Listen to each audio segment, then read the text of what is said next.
The afternoon sun hung low when the small sparrow tumbled from the sky, his wing crumpled at an unnatural angle. He had been flying his usual route, watching over the forest, chirping warnings whenever danger approached the animals below, when something sharp struck him from above. Perhaps a hawk's talon, perhaps a branch flung by the wind. No one would ever know for sure.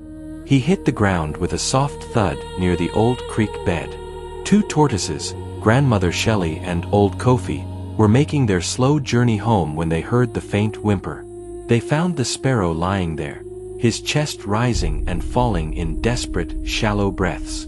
"We must help him," Grandmother Shelley said, her ancient eyes filling with concern.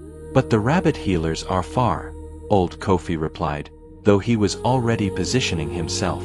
"And we are slow. Then we go now." They carefully lifted the sparrow onto Grandmother Shelley's back, cushioning him with soft moss. Old Kofi led the way, and together they moved as fast as their aged legs could carry them, which, for tortoises, meant every step was an eternity. The sparrow's breathing grew more labored with each passing moment. "Thank you," he whispered. "Just this morning, I saw the snake heading toward your nests. I warned you, remember?" Grandmother Shelley did remember. The sparrow's urgent cries had saved 3 tortoise hatchlings that very dawn. When they finally reached the rabbit healer's burrow at the forest edge, hope flickered in Grandmother Shelley's heart. The rabbit sisters, Dawn and Dusk, were the finest healers in all the land, their paws skilled in the ancient medicines.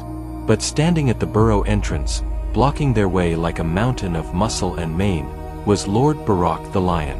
"No entry," he growled, his voice rumbling like distant thunder.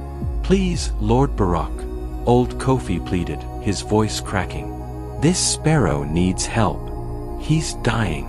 "Sky animals and land animals are enemies," Barak declared, his amber eyes cold and fixed. "It has always been this way. The hawks hunt us. The eagles steal our young.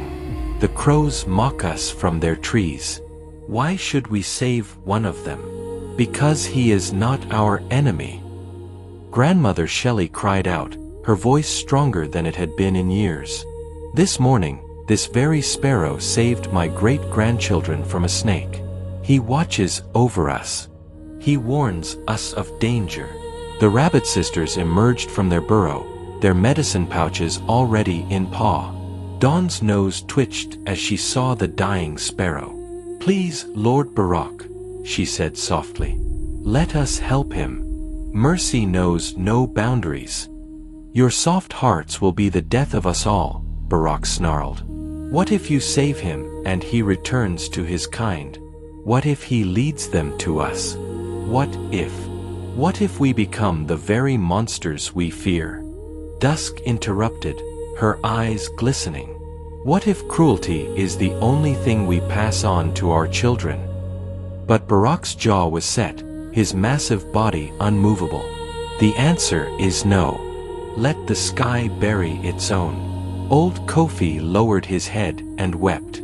Grandmother Shelley clutched the sparrow closer.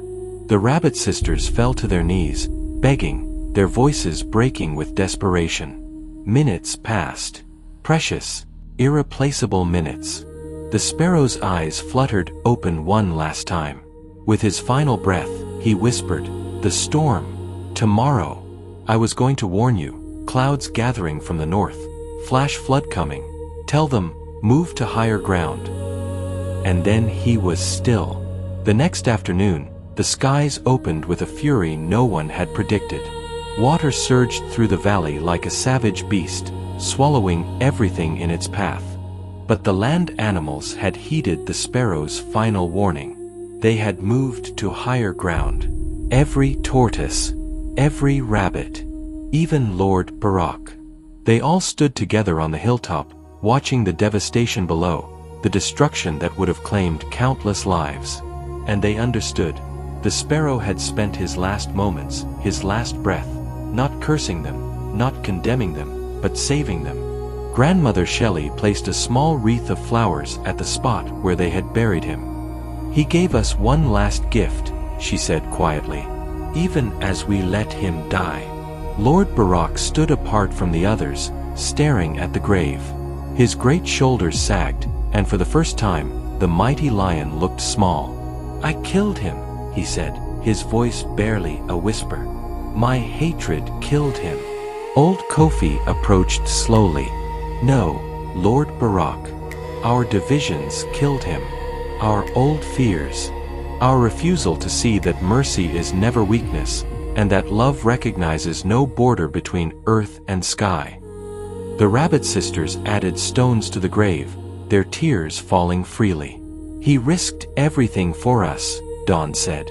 "Every single day, he flew over our homes, protecting us. And when he needed us most, we failed him." Dusk finished. From that day forward, the land animals made a vow. They would never again turn away those in need, no matter where they came from. They would never let old hatred blind them to present kindness. They would never forget the sparrow who loved them even as they let him die. And on quiet evenings, when the wind rustled through the trees, the animals would pause and listen. Some swore they could still hear him singing, a reminder that every life has value, that compassion is the truest strength, and that the walls we build between each other are prisons of our own making. The sparrow's last flight had ended in tragedy, but his final warning had saved them all. It was a lesson written in sorrow, carved in regret, and paid for with a life that should never have been lost. We are all bound together in this world, creatures of earth and sky, scale and feather. And when we forget this, when we let old hatred steal our mercy, we don't just lose others. We lose ourselves.